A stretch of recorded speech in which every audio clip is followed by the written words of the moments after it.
See, I never knew my sister was really different. She was the first person that I became friends with. She was the first person that I actually knew, because your parents don't really count. And it wasn't until I was in 4th grade. I was walking my sister to her classroom in 5th grade, and a little boy came up to me and was like, "Why does your sister walk weird? Why does she look different?"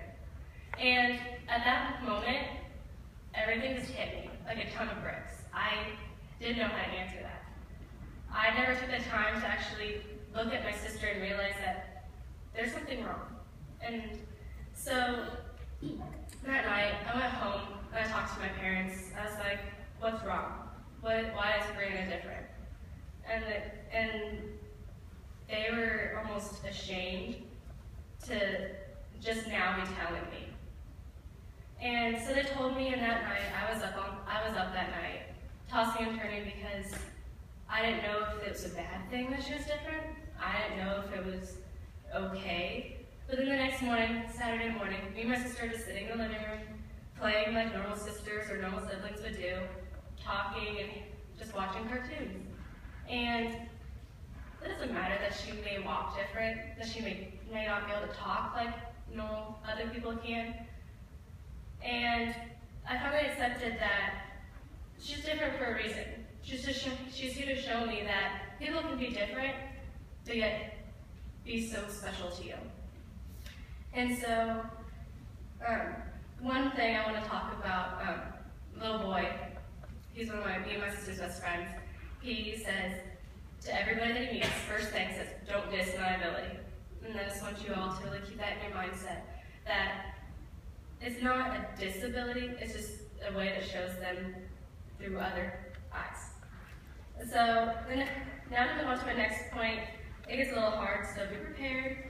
I won't try not to cry at people that I have every time I practice. It's about guilt. Not the guilt that you feel when you've done something bad, but the guilt that you feel when you've done something good, but then you turn to your sibling and you realize they will never be able to do that. They'll never be able to have that kind of feeling. Knowing that you can do anything when they have setbacks.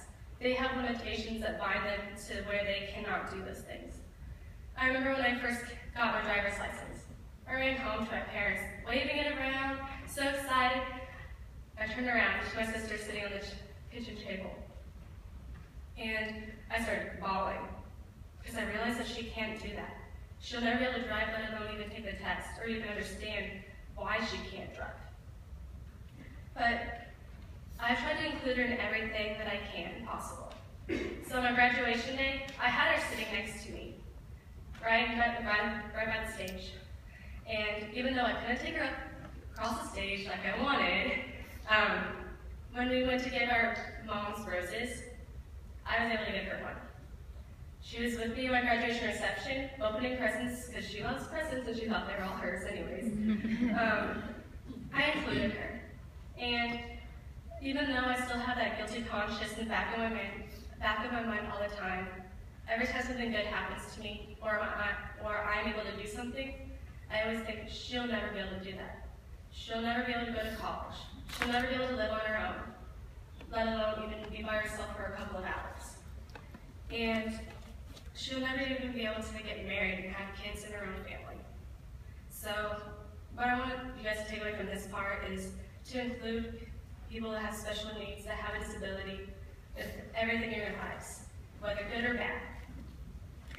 Okay, so moving on. My next point that I want to talk about is the maturity and the responsibility that I have gained through having Brianna as my sister. Growing up faster than most kids is a pro and a con. It was awesome because I was a little sister who also got to play the big sister role sometimes. I took care of her. I got to defend her and show her how to do things all the time. Little story about me defending her. We were getting on the bus and she fell getting up on the stairs because the teacher that's supposed to be watching her and helping her looked away and she decided to go up by herself.